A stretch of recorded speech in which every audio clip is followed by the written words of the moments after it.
Studio Talk Show.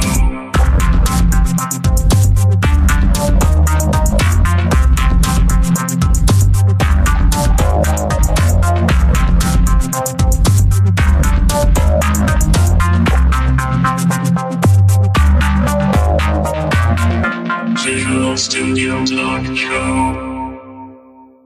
Bienvenue à une nouvelle émission du Visual Studio Talk Show. Le podcast, on discute d'architecture logicielle avec la plateforme Microsoft.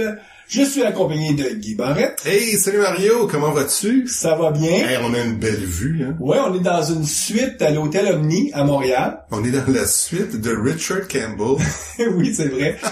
Puis on a failli être dans la suite de Carl Franklin parce que les deux sont à Montréal pour la conférence d'FT. Ouais. Pour ceux qui nos auditeurs qui ne le sauraient pas, Richard Campbell et Carl Franklin, pour nous, sont un peu des gens qui nous ont montré la voie parce que eux ont commencé en 2002 le podcast .NET Rocks. Ouais, absolument. Et qui continuent à faire. Et ils ont un petit peu plus d'auditoire que nous parce qu'ils sont en anglais. C'est ce qu'on disait d'ailleurs, leur auditoire est un petit peu plus gros que le nôtre. Bon, avec les organisateurs de la conférence DevTeach, on leur a dit qu'on voulait en profiter nous aussi pour faire des podcasts. Puis, vu qu'on connaît très bien Richard, puis Carl, ils ont dit, ben écoute, utilisez notre suite. D'ailleurs, pendant qu'on est en train d'enregistrer avec notre invité, François Boucher, qu'on va présenter un peu plus en détail, eux sont en train d'enregistrer un panel en bas. Donc, sur DevOps. Donc, on est à Montréal. Pour nos auditeurs qui nous connaissent, vont dire, ben, rien de différent. Vous le vivez tous les deux à Montréal, donc habituellement, vous faites souvent des podcasts, mais la particularité, c'est qu'on est dans une conférence qui, cette année, a lieu à Montréal. Ouais, DevTeach. Donc, en plein milieu du mois de juillet. Mm-hmm. Il fait beau soleil. On parlait avec certains des personnes qui sont à la conférence, qui ont profité du fait que c'est en plein milieu du festival de jazz. Donc, les gens, le soir, vont se promener au festival de jazz. Donc, c'est la folie furieuse à Montréal. Hein? Ah, ouais. Puis, avec nous, ben, François Boucher. Bonjour. Salut. Salut. François qui est un petit peu nerveux, parce que là, c'est la première fois qu'il fait un podcast. Oui. Puis là, tu sais, puis on le sent, nous autres, on sent quand les gens sont nerveux. Guy, lui, est quasiment évaché, genre, ouais, c'est mon 168e podcast. Non, je suis pas évaché, là. non, pas du tout. Puis, donc, nous, on a comme un peu comme les acteurs, on a quand même une nervosité, mais c'est une nervosité contenue. Puis on sent chez les gens, tu te demandes un peu dans quelle histoire tu t'es embarqué, là. C'est comme, faut que ça va aller bien. Puis moi, je te dis, tu vois, ça va passer en 2 temps, 3 mouvements, tu t'auras même pas, bon oui, tu vas avoir apprécié l'expérience. Ah, absolument. François, tu vas présenter quoi à DevTeach? J'ai présenté cet après-midi, Logic App. OK. Puis demain, j'ai une autre présentation où on va parler de Redis Cache avec Azure. Redis Cache qui est le sujet de l'émission d'aujourd'hui. Ça tombe vraiment. Ça tombe tellement bien. Puis moi, pour nos auditeurs qui connaissent pas, parce que la formule c'est toujours la même, on veut te présenter avant de parler du sujet. Ouais. T'es un MVP sur Azure. Exact. Depuis combien d'années maintenant? Je suis MVP depuis... j'ai été renouvelé, donc je suis dans ma 2e année. T'es dans la 2e année. Puis on sait, Azure, ça existe, les MVP, depuis quoi? 2 ans? 3 ans peut-être, Guy? Ben non, plus que ça. Là. Plus que ça, mais depuis quand t'as fait le saut? Parce que t'es MVP... Ça fait à peu près 5 ans, là. Donc, parce que toi, Guy, t'étais à ta 15e année, je sais pas trop, ça fait plusieurs années que t'es MVP. Ou 13e, là? 13e. Ouais, donc, 13e. t'as 1 an de plus que moi. Ouais. Donc, on va te souhaiter, toi aussi, que tu te rendes jusqu'à 13 ans, hein, on sait jamais, là. Oui, puis tu vas avoir des beaux cheveux blancs comme nous. Ça commence. Donc, comme je disais, la formule, c'est présenter notre invité, puis, tu vis t'es un Montréalais. J'habite dans la région montréalaise. Mais, principalement, tu fais un contrat de ce temps-ci avec une compagnie qui est localisée plus à Ottawa. Exactement, donc, ça. Mais à temps plein. Oui, je suis en train, c'est pas un contrat. C'est comme à 200 km, là, Ottawa de Montréal. C'est ça, fait que j'ai un pipe direct dans le cloud avec Azure, je suis téléporté direct à notre place. Donc, tu travailles en remote, comme les Français disent? Oui, j'ai travaillé en remote. En remote. Ouais, à Ottawa, l'Ixal a un super bureau. On a aussi à Halifax, mais je vais au bureau d'Ottawa à peu près toutes les 2 semaines. Travailler avec les gens, parce que le face-to-face, c'est... ça reste utile quand même. Ah, définitivement. Mais c'est ce qui est fabuleux avec la qualité des technologies. On peut quand même faire plusieurs journées. Skype, j'imagine que tu utilises beaucoup Skype, ou en tout cas la version la vidéoconférence, peu importe la version pour... Je sais que moi, avec mon partner, le fait juste qu'on puisse partager un écran Parce qu'on n'a pas besoin de voir le visage de l'autre. Souvent, c'est juste partager le contenu sur lequel on travaille, là. Donc, par exemple, notre code source, quand on discute... Comment t'as découvert l'informatique? Long time ago. Parce que, bon, juste pour te situer, t'as quoi, à peu près 35, 40 ans? Ah, c'est là, 40, ça commence à être bon, genre 42. 42, donc déjà... donc, ça fait déjà probablement une vingtaine d'années que tu fais de l'info? Mon premier programme, je l'ai écrit sur une cassette. Comme les cassettes de Avec musique. quoi? Avec 20? Moi, j'avais un Commodore 64, mais c'était effectivement chez mon ami, donc sur un VIC-20. Ah! Donc là, on monte en quoi? 1980, 81? Quelque chose comme ça, ouais. Après ça, j'ai codé un petit peu, mais c'était je savais pas. Ouais, j'étais jeune, fait que c'était le fun, c'était l'affaire cool. Remarque, j'aurais pu jouer. Je jouais beaucoup dehors aussi, mais quand j'étais en dedans, ou quand il pleuvait, ou quand il faisait trop froid puis que mes parents me laissaient pas sortir, je tombais sur mon ordinateur. Mais quand tu dis coder, est-ce que t'étais un programmeur basic, tu utilisais le langage basic qui était dans la ROM? J'ai fait un peu de basic sur mon Commodore 64. Puis je jouais, ouais, mais un peu de basic, j'explorais, je faisais différentes choses. Puis c'est drôle parce que après le Commodore 64, il y a eu une longue pause où j'ai plus rien fait. Puis ça va aller là jusqu'à Windows 95. Donc quasiment pendant une dizaine d'années, là, donc t'as touché à l'informatique quand t'étais plus jeune, assez pour découvrir que t'aimais ça, mais pas pour penser que tu pourrais en faire une carrière. Non, j'avais une facilité, je comprenais les choses, l'abstrait était pas compliqué à concevoir. Parce que souvent, en informatique, c'est pas nécessairement toujours concret ce qu'on fait. On parle des boucles ou des affaires comme ça. Puis ça, dans ma tête, c'était clair, puis ça avançait bien, tout ça. Mais je sais pas, en fait, pendant même longtemps, j'ai pas voulu aller en informatique parce que dans ma tête, l'informatique, c'était comme un peu une chaîne de montage. Mais t'es-tu comme allé étudier dans un domaine très, comme en médecine ou en droit ou rien ou... Oui. Ah oui? J'ai étudié, j'ai un début de bac en microélectronique, j'ai un début de bac en biochimie, j'ai 2 ans au HEC, donc les autres études commerciales. On voit que t'es curieux. Pas mal de choses différentes. Donc non, j'ai la fibre business, j'aime beaucoup tout le côté business. Puis dans ma tête, c'est ça, c'était l'informatique, c'était la chaîne de montage, puis j'avais peur un peu de ça, où tu te retrouves dans un cubicule ou dans une chaîne. Moi, je voyais beaucoup la chaîne de montage où tu as des données qui arrivent d'un côté, tu y donnes la petite twist que ton poste te dit de faire. Ou ton rôle, en tout cas. Ton rôle, peu importe, là, c'est ça. Puis après ça, tu passes ça à l'autre, puis tu sais pas ce qui vient. Un peu comme, tu sais, moi, je vois ça dans une scène de montage, ben, toi, tu visses le boulon qui est là, puis tu visses le boulon. Puis moi, je voulais pas ça. Je voulais parler aux gens, je voulais travailler en équipe, je voulais créer. J'ai un background artistique aussi. Moi, j'ai fait de la musique, j'ai fait de la... Quel instrument que tu joues? Plusieurs, tu vas me dire? Non. Ben, je connais un peu le piano, mais mon instrument, c'est la flûte traversière. Ah oui. Étrangement, ouais. Donc c'était pas très, c'est pas très homme. Mais non, j'étais quand même bon. Je me suis débrouillé. On découvre ton petit côté féminin. Ouais, c'est ça. Ah oui, mais ça attirait peut-être les femmes. Ben écoute, j'étais entouré de femmes, j'étais le seul gars. non, j'étais quand même pas pire. J'ai participé à une compétition là, il y a le concours des harmonies du Québec où il y a des spécialistes. J'étais arrivé 4e au Québec. Ah, ben c'est donc je me débrouillais. J'ai fait ça. J'ai fait 11 ans. Pendant 11 ans, j'ai fait de la photographie. À payer mon université, mon auto. Tout ça. Donc, j'ai fait beaucoup de différentes choses. Donc là, tu redécouvres l'informatique, t'es rendu dans la trentaine quand tu redécouvres l'informatique. T'es sur le marché du travail? Non, un petit peu avant ça quand même. L'informatique, j'en ai refait comme je disais, à chaque fois, j'arrivais, puis je retombais dans mon pattern informatique parce que, honnêtement, c'est là que je suis bien. Mais je me voyais pas faire ça, parce que j'avais tout le temps l'image encore de la chaîne de montage qui revenait.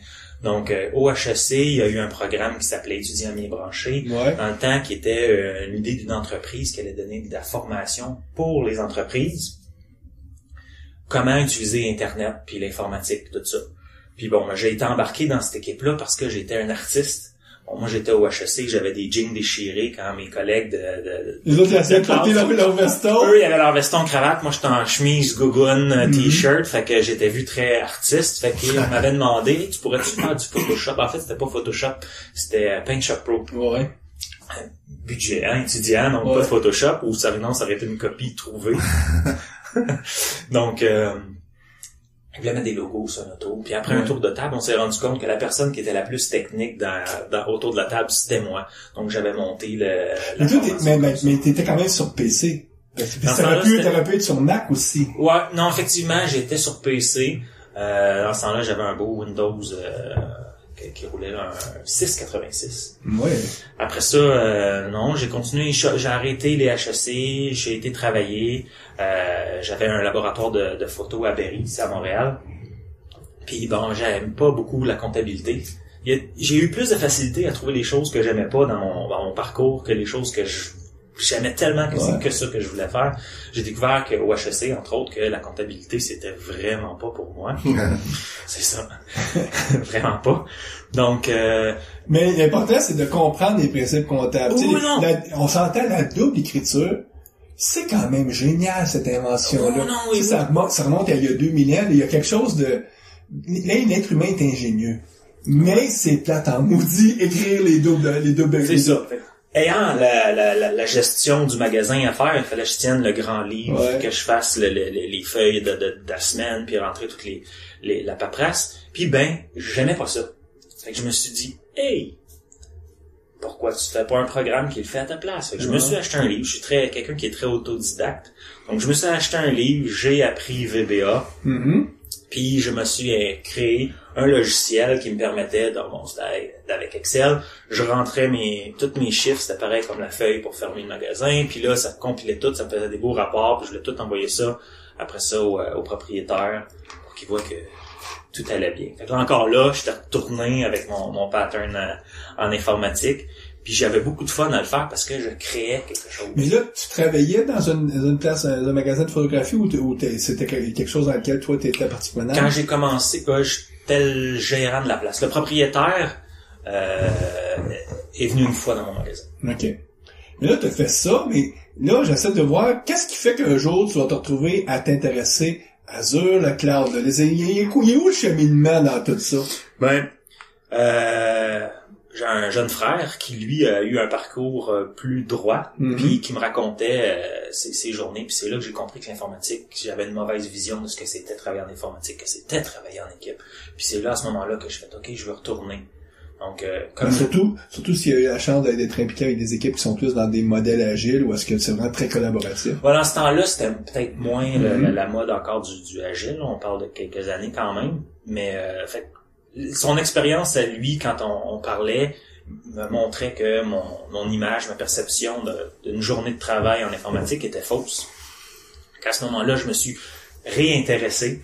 Donc, je suis retourné à l'école en informatique, faire une technique. Fait que ça me permettait, parce que j'avais le choix d'aller à l'université ou de faire une technique. J'ai préféré faire une technique parce que je voulais en faire. J'avais le goût d'en manger, j'avais pas le goût de parler théorique, j'avais vraiment le goût de jumper dans le code, puis d'en faire, puis j'avais déjà plein de cours de fait que ça me permettait de garder mon emploi puis d'aller faire. Fait que l'approche que j'ai eue, j'ai commencé puis je suis tombé dans le web.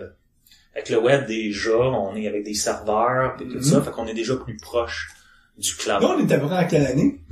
Es-tu rendu en 2000? Ouais, on est rendu en 2000. Quand je suis retourné à l'école, j'ai fini en 2001.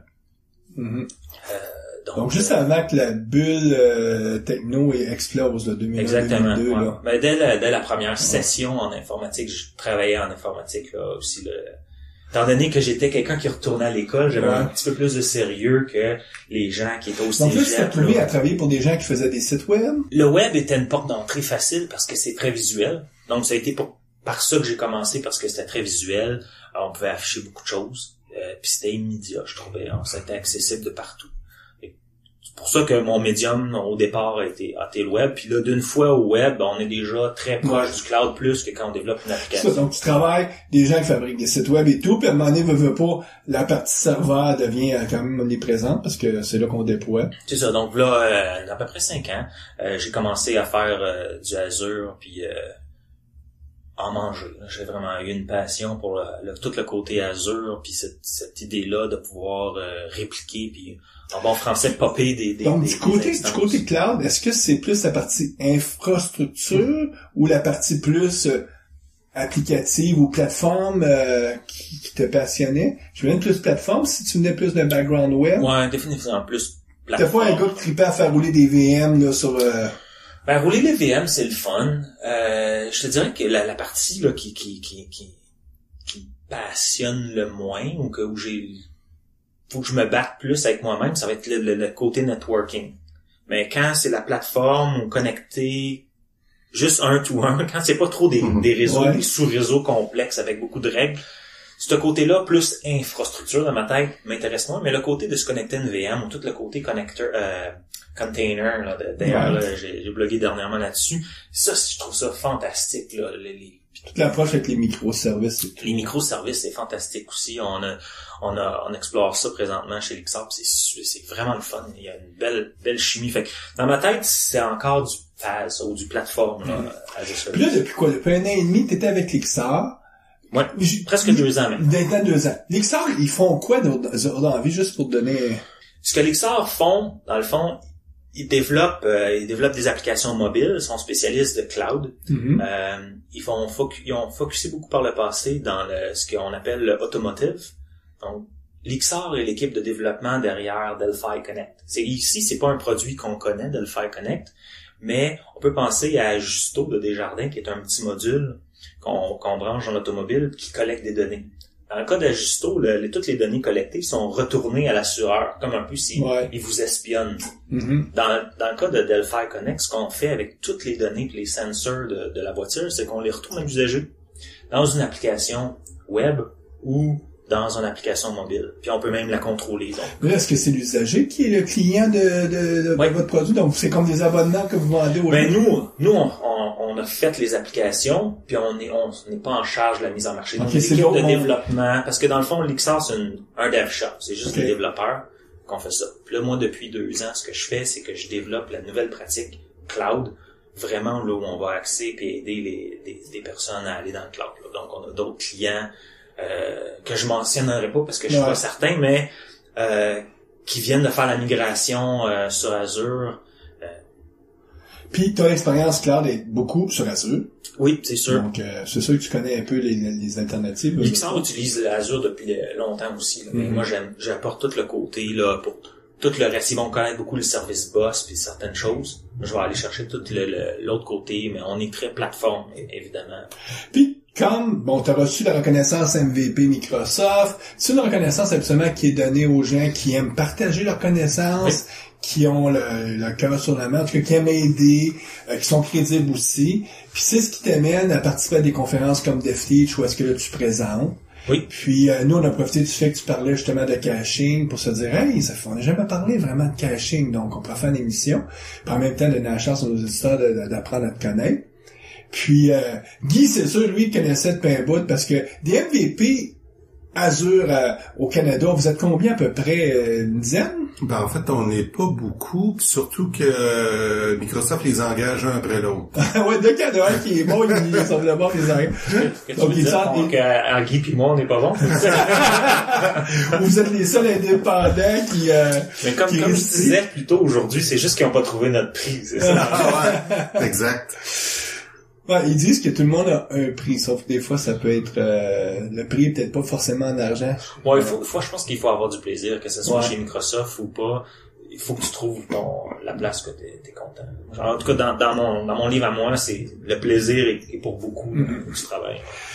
Donc là, nos auditeurs, qui, eux autres, je serais très surpris qu'on ait un auditeur qui a jamais entendu le mot caching. Probablement que les gens ont un peu, il y en a sûrement qui sont très familiers avec le caching. C'est sûr que là, on s'excuse, mais on va devoir faire quand même une petite introduction pour situer qu'est-ce que c'est le caching. Ceux qui sont pas familiers, ben, écoutez bien, là, on va essayer de vous démystifier ça. C'est quoi le problème? Pourquoi qu'on a besoin de mettre en place du caching, par exemple du côté d'un serveur? Donc, l'idée de voir du caching existe depuis quand même longtemps, parce que en web, on l'a on l'a depuis très très très longtemps. Puis on dit caching, mais dans le fond, c'est mettre en mémoire. Parce qu'à chaque fois qu'on va aller chercher des données, il y a un coût relié à ça, effectivement, parce que là, on part de où ce qu'on est, de notre serveur web, que ce soit IIS, Apache, n'importe quoi. Puis, on s'en va faire une requête à la base de données. Parce que, règle générale, en tout cas, au début, c'est comme ça que ça fonctionnait, c'était dans une base de données. Maintenant, il y a plus de... Puis là, on va dire quelques millisecondes, aller-retour, chercher les données. Ça peut être court comme ça, mais ça peut être plus long, dépendant de la requête que tu as à faire. Si tu fais un union join avec bien des tables, ça peut être plus long. Surtout s'il n'y a pas des bons index et tout. Puis là, le but, c'était de se dire, ben là, si je peux éviter de retourner faire cet appel-là, puis j'ai mis en mémoire vive, au lieu d'être dans millisecondes, en nanosecondes, d'être plus rapide. Mais ça, ce pattern-là, c'est exactement ça qu'on faisait, puis ça fonctionnait très bien lorsqu'on était avec un serveur. À quelque part, il existait un mécanisme de caching, puis Guy, tu me confirmeras si ce que je dis est un peu trop tiré par les cheveux. Mais tu sais, dans le bon vieux monde ASP.NET, on avait nos fameuses sessions, des variables sessions, ouais. qu'on pouvait avoir comme une grosse des variables globales, mais c'était du caching qui était sur le serveur. C'est en plein ça. Tant que t'avais juste un serveur, ça marchait bien cette affaire-là, mais dès qu'au bout que tu commençais à faire du load balancing ou dans le monde cloud, c'est ça. Là, quand on commence à scaler, en bon français, c'est là qu'est le problème, parce que là, t'arrives sur un serveur, mais supposons qu'on garde ce même principe-là, on arrive sur un serveur, ta requête est faite, parce que la première fois, il faut que la requête elle soit faite quand même. T'as pas le choix, faut incarner les données dans BD. Au moins une fois. Fait que souvent, c'est pour ça que maintenant, on parle de warming up les applications, parce qu'on fait quelques requêtes pour remplir la mémoire. Donc, tu fais ta requête, tu t'en vas, fait que là, ton information est sur le serveur, tu fais 2-3 requêtes, puis là, maintenant, pour une raison X, tu changes de serveur. Donc, juste un aparté. Ce que tu viens de dire, je pense que c'est important. Le fait qu'on veut que tous les utilisateurs de l'application aient une expérience rapide, t'as dit le terme anglais warm up, donc réchauffer. Oui. Puis je sais pas si c'est la bonne traduction française, en tout cas, mais le but étant de faire en sorte que, avant même qu'il y ait un premier utilisateur qui vienne demander des données, qu'on ait déjà rempli notre mémoire vive pour que ce temps-là. Puis ça, ces principes-là, c'est rendu aisé maintenant à faire, si je me trompe pas. Oui, on a plus d'outils qui vont nous permettre de faire ça. C'est sûr qu'on peut pas toutes la faire, parce que certaines données, donc, là, on peut aller peut-être il y a des données usuelles on avance dans le temps, là, fait que les choses qu'on normalement on va mettre en mémoire, en cache, ça va être des données qui peuvent être demandées de façon générale à tout. Si on parle d'un blog, supposons, les 5 posts, les billets que t'as fait qui sont les plus populaires, ceux-là, les données, ils vont être affichés à toutes les pages tout le temps, peu importe l'utilisateur. Donc ça, cette information-là, on va la mettre en mémoire parce qu'elle est toujours présentée. Ouais. Après ça, il y a certaines informations qui vont être relatives à toi, mais ça, je peux pas la mettre tant que tu viens pas me voir. À moins qu'il y ait des utilisateurs. Là, si on sait que c'est une application à l'interne, là, on connaît nos utilisateurs, on sait. Mais il faut pas oublier que toutes les données qu'on met en mémoire, il y a un coût, là, ça prend de la place, là, et c'est du storage quelque part, là, donc, puis sinon, on mettrait tout en cache. Ça serait super rapide, mais... Un peu plus tôt, j'ai parlé justement des fameuses variables de session, que Microsoft, maintenant, vont vous dire, on fait plus ça du tout, c'est pas une bonne pratique. La raison principale étant que maintenant, on héberge surtout sur le cloud. Puis sur le cloud, on ne sait pas sur quelle machine elle va être, parce qu'il y en a toujours au moins 3 de vivantes. Donc, quand tu trappes une requête HTTP, 2 secondes avant, c'est peut-être un autre serveur qui t'a répondu, donc une autre instance en mémoire. Donc, tu peux pas juste dire, je mets une variable en mémoire, puis c'est sûr qu'elle va exister parce qu'elle n'existera pas. Tu peux avoir juste un serveur qui est actif, là, c'est toujours valable. Mais t'es pas sûr, t'es jamais sûr, parce que si t'as de la charge, tu pourrais...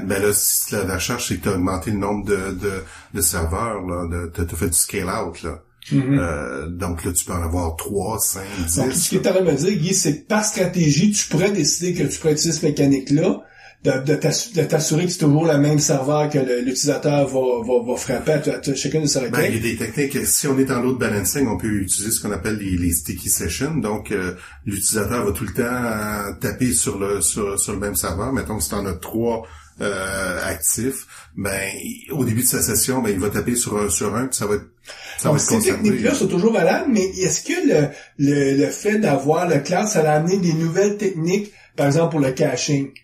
Puis d'où l'intérêt de parler aujourd'hui de Redis, qui essentiellement va peut-être te donner comme donc mécanique ou...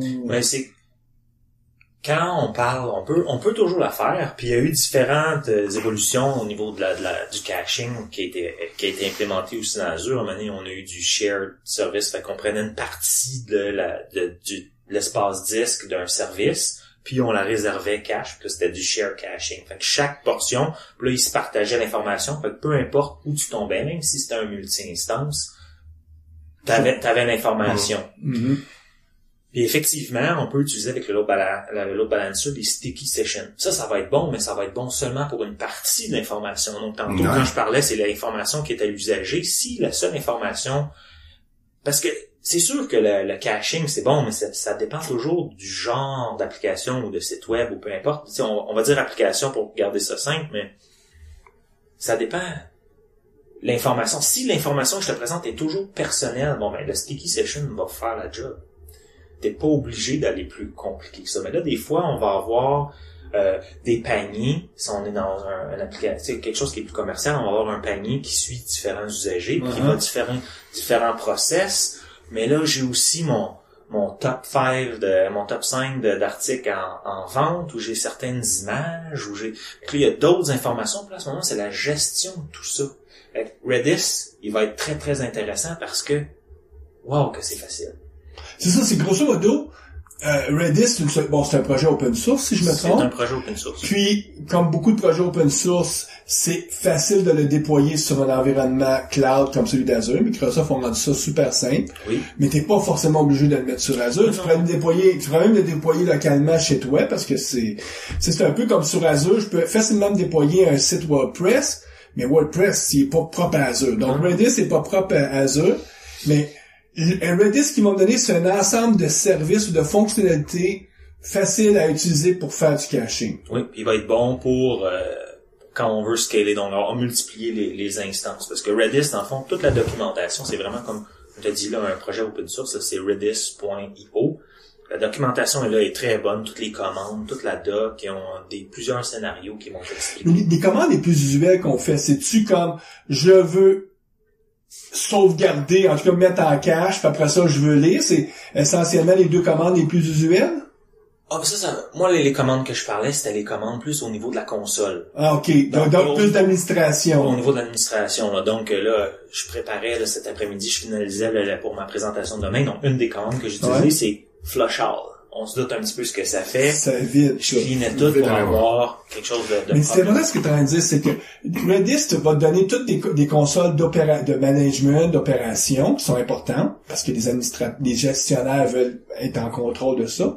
Mais il y a aussi l'expérience du programmeur qui, lui, veut être capable de dire, ben, je vais aller lire les données. Donc, grosso modo, ça va être probablement un peu comme tous les engins de caching, c'est-à-dire, tu as une clé, tu dis, est-ce qu'elle existe? Il te dit oui, bon, ben, t'apprends, ça n'existe pas, ben là, tu vas lire dans BD. Puis si tu lis dans BD, ben, après ça, tu viens l'écrire pour l'avoir dans la cache la fois suivante. L'API doit ressembler à ça. Oui. C'est très simple. Ça c'est basic, c'est des, tu sais, puis. Mais par contre, ce que ça amène, c'est que cette cache-là, c'est pas une cache qui est en mémoire sur tes serveurs web. Non. C'est un autre cache qui va être à côté. Puis moi, c'est sûr que j'ai beaucoup, mon expérience est au travers d'Azure, donc je peux pas parler quand c'est pas en dehors d'Azure parce que je l'ai pas essayé. Je sais que c'est possible, je sais que c'est très répandu. Pour créer dans Azure, on utilise le petit plus, puis ça nous le crée en 2 minutes, c'est fini. Mm-hmm. Puis après ça, on peut tout visualiser les données, puis tout ça. Puis dans l'application, je veux dire, demain, je vais présenter un démo qu'on a fait, puis on s'est amusé. Là, je peux en parler, étant donné que ça ira diffuser un peu plus tard. Pas me scooper moi-même. Mais on s'est amusé, on a fait une application qu'on a appelée Tweeter. Okay. Qui, lui, c'est 150 caractères au lieu de 140, donc énormément, là. Plus de fonctionnalités. On a un gros avantage sur Twitter. Mais on l'a tout fait en cache. OK. Toute l'idée d'avoir des followers, des personnes qu'on suit ou qui nous suivent, des messages, des tweets, d'avoir des tags, tout ça, c'était pour, en fait, illustrer toutes les sortes de types. Donc, ta solution marche très, très bien tant que tu tues pas ton process, tant qu'il est sur le cloud puis qu'il roule. C'est ça. Moi, c'est le concept. Moi, j'appelle ça un exercice de style. On voulait essayer une technologie. En fait, dans notre cas, on voulait la démontrer. Donc, démontrer tous les types. Parce que dans le Redis Cache, ce que tantôt, toi, tu me parlais avec le session, c'était beaucoup du key pair value. T'as une clé puis t'as une valeur. Avec Redis, tu vas avoir évidemment ça qui est très basique, qui je pense qui vient presque naturellement. On est habitué à ça, on veut placer, puis on peut, c'est pas juste une valeur, ça peut être un objet sérialisé. Ça c'est pas juste une string ou un nombre, C'est un objet. Ça peut être un objet, on le sérialise, on le met dans le cache, pour ça. Fait, tout ton panier avec ton nom, tout ça, je peux le mettre ça dans le cache, puis après ça, quand tu reviens, je m'en rappelle, je le désérialise, puis à ce moment-là, j'ai tout ton profil déjà.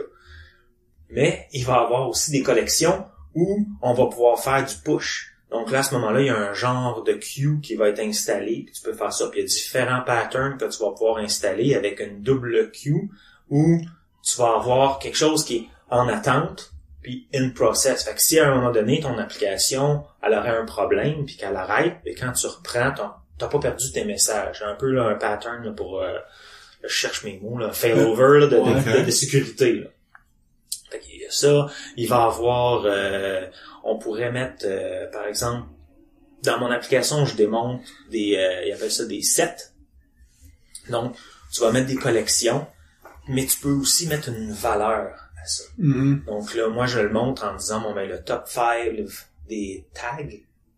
Comme on pense que mon application, c'est toujours comme un Twitter, dans le fond, là, c'est ça. Donc, les tags avec le hashtag. Donc, celui qui revient le plus souvent. Fait qu'à chaque fois qu'on tape, on rentre un tag, ben là, à ce moment-là, je prenais les tags, puis OK, je le rajoute. Si je le trouve, je l'incrémente. Donc, la valeur de ce tag-là, Redis a déjà toutes ces fonctionnalités-là préinstallées. Fait que l'expérience développeur est fantastique parce que, bon, tu t'instancies ton service, fait que, supposons qu'on l'a appelé Redis, fait Redis, point, puis là, t'as toutes tes fonctionnalités. Puis vu que c'est pas d'hier que ça existe Redis, éprouvé, c'est fiable, ça marche bien, ça pas trop de coûts de performance aussi, là, il est quand même optimisé pour... au niveau de la performance, c'est incroyable. Le saut, le bond que l'application fait, les chiffres m'échappent. Avec ou sans Redis, là, c'est assez... oui, c'est dramatique, là, c'est impossible de pas voir, là. Puis c'est pas, là, c'est gigantesque, là. C'est comment, c'est du 70%, là. Il me semble que c'était complètement fou. Mais là, il faut pas utiliser ça comme une base de données bête en mémoire. Non, moi je l'ai fait, pas dans le code, mais comme je dis, c'est un exercice de style. C'est une démo. C'était pour être capable de visualiser chaque genre de type puis quelle utilisation ça pouvait avoir. Mais effectivement. Mais si je voulais ramener ma BD en mémoire, je pourrais le faire avec Redis, mais c'est peut-être pas la façon optimale de l'utiliser. Ben, non, puis pour deux raisons, Guy. Il va falloir que tu aies les poches profondes parce que ça va te coûter cher. Le cache, c'est pas quelque chose qui vient gratuitement parce que c'est de la haute disponibilité. C'est très rapide, donc c'est sûr que ça a un coût. Okay. C'est pas une des choses, le caching, qui va être les c'est du temps de CPU qui coûte cher. C'est ça. Donc ça, c'est la première raison. La deuxième, c'est parce que ça va pas être vraiment sécuritaire d'avoir tout ça en mémoire parce que c'est justement comme on disait, ben, si il y a un problème quelconque, ben là, il y a pas de, c'est volatile. Quoique maintenant, avec le Redis Cache dans Azure, il y a un moyen de l'avoir avec de la persistance. Donc, à la sauver en storage. OK. Mais non. Faut pas penser à juste lever notre BD en mémoire. Non, c'est pas la façon optimale. Non, il faut vraiment penser à l'utilisateur, regarder en fait, normalement, on a notre application web, on se dit, il y a un problème.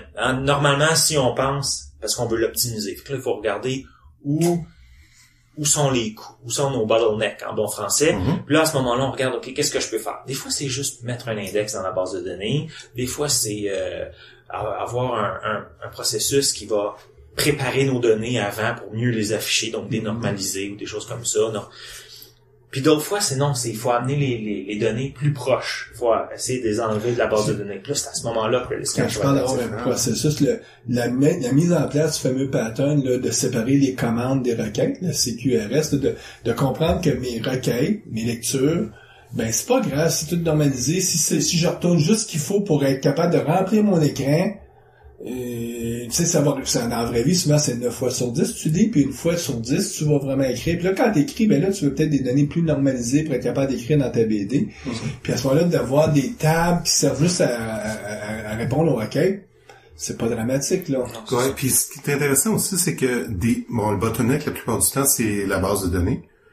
Fait que, au lieu d'avoir un service SQL Azure, par exemple, de payer plus pour avoir plus de performance, ben on pourrait mettre cet argent-là plus vers une cache Redis, puis là, garder notre base de données telle quelle, puis cacher en mémoire. Ça va attendre surtout, c'est comme je dis, c'est selon le type d'application, ça peut être le top 5, ça peut être les usagers qui reviennent souvent, ça peut être les provinces de tous les pays d'un formulaire, ça peut être certains choix. Tous les fameux tables utilitaires, la liste des provinces, tout ça. Si tu vas chercher ça tout le temps sur le serveur à toi, requête. C'est ridicule. Ouh, tu sais, là, ça, t'as intérêt de les cacher. Tu fais même toutes les, comme tu as dit au début, j'ai cache tout, puis c'est fait, là, le reste de la session, en tout cas, le reste de la durée de cette session-là. C'est ça, mais mon point, c'est dire que, si on a un problème, par exemple, d'accès à notre base de données, puis on s'aperçoit qu'on a topé la performance de notre BD,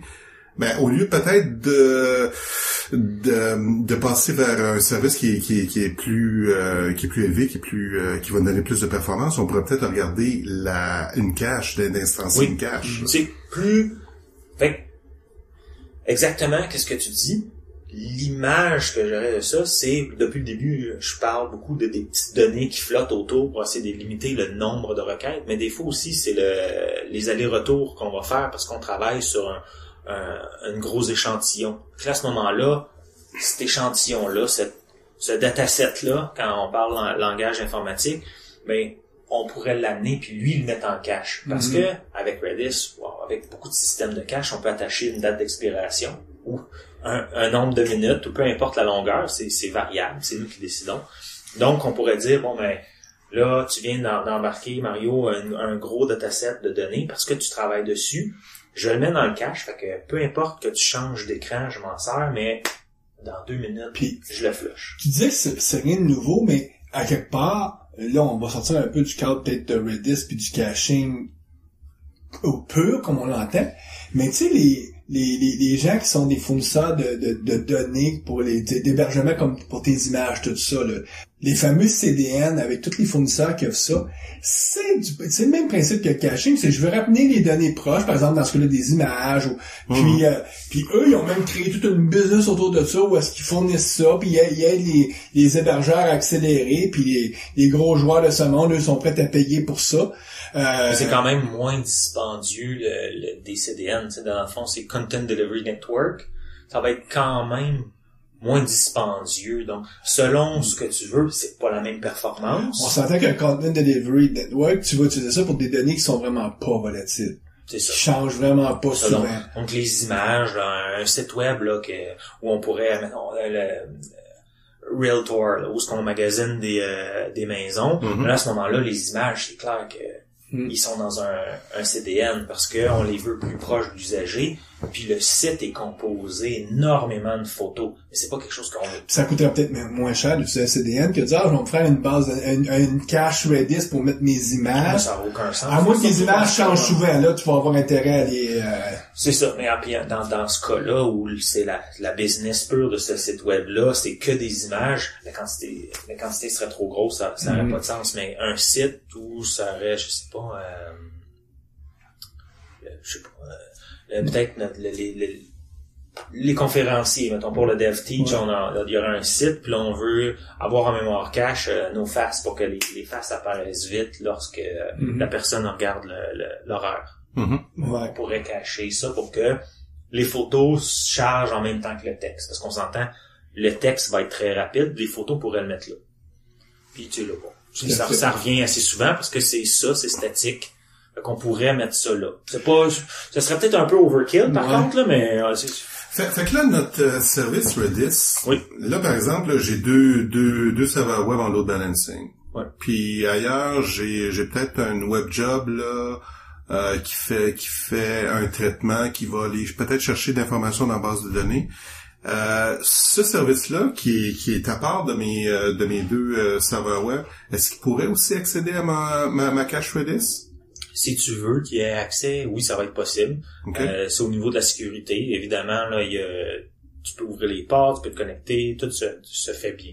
Ben, ce qui est intéressant, ça veut dire que je pourrais avoir, par exemple, une web job qui roule séparément mes serveurs web.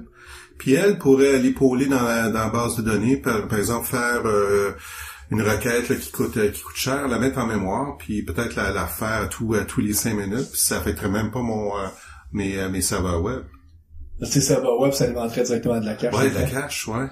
Ouais. Oui, ça pourrait être Mais ce qui est super intéressant, c'est qu'on peut l'accéder d'ailleurs que des serveurs web. Oui, mais ça, je dirais que moi, je le prends d'office dans le sens où on est dans Azure. L'idée, c'est que moi, je vois l'Azure comme mon tiroir de blocs Lego quand j'étais petit, là, où je prends chaque bloc puis je construis ce que je veux. Puis là, aujourd'hui, avec toutes les microservices puis les containers, j'ai encore plus de petits morceaux, là. Donc là, je prends vraiment ce que j'ai de besoin. Donc, moi je prends ça par le passé, on est habitué à, quand on parle de cache, mais ces variables sessions, variables applications, ça, c'est directement sur le serveur. Tandis que là, c'est un service que les autres services qu'on va utiliser dans Azure peuvent taper dessus. Oui, il faut configurer pour que ça soit accessible. De base, là, on s'entend là, que c'est sécuritaire, puis là, nos données sont pas exposées. Ça prend une clé, là. Oui, c'est ça. Okay. C'est ça. C'est normal. Là. Faut qu'il y ait de la sécurité là, quand même. On parle de choses qui sont en ligne, mais oui.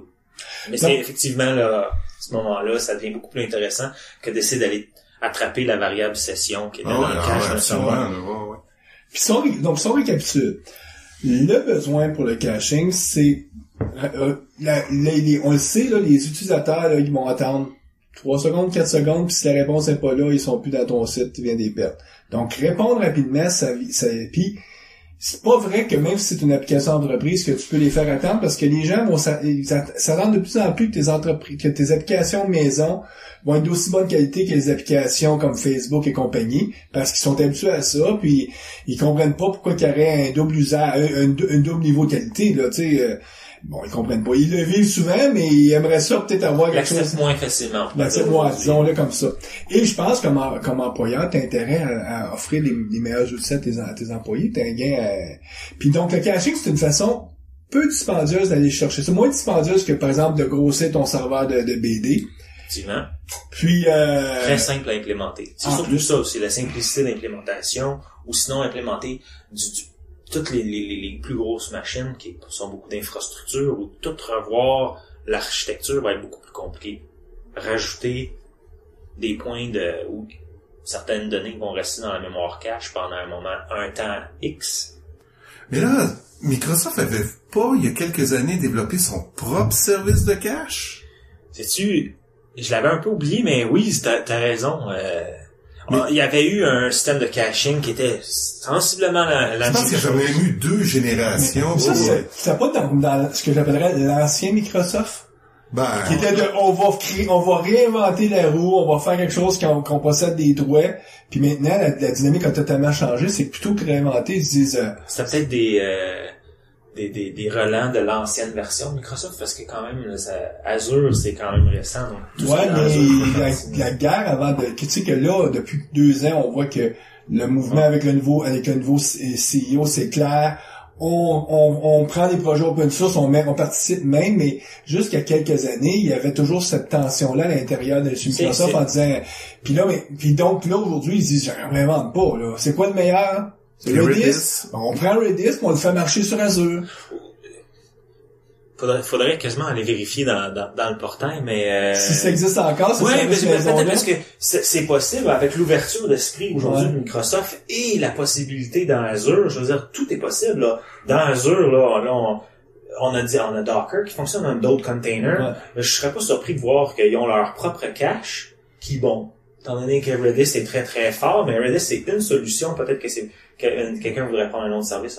Peut-être que les deux existent et coexistent. On s'entend, il peut y avoir d'autres types de façons de faire du caching, puis là, ils vont l'adopter, là. Oh non, il y a toujours plusieurs chemins qui mènent à... François, merci j'espère que si ça peut avoir aidé certains de nos auditeurs juste à se dire, wow, comment ça, j'utilisais pas du caching?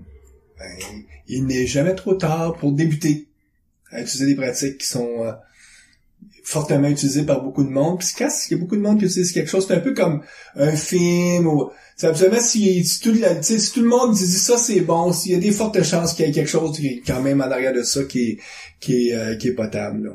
Effectivement. Ben merci beaucoup. Ça fait un plaisir. Merci.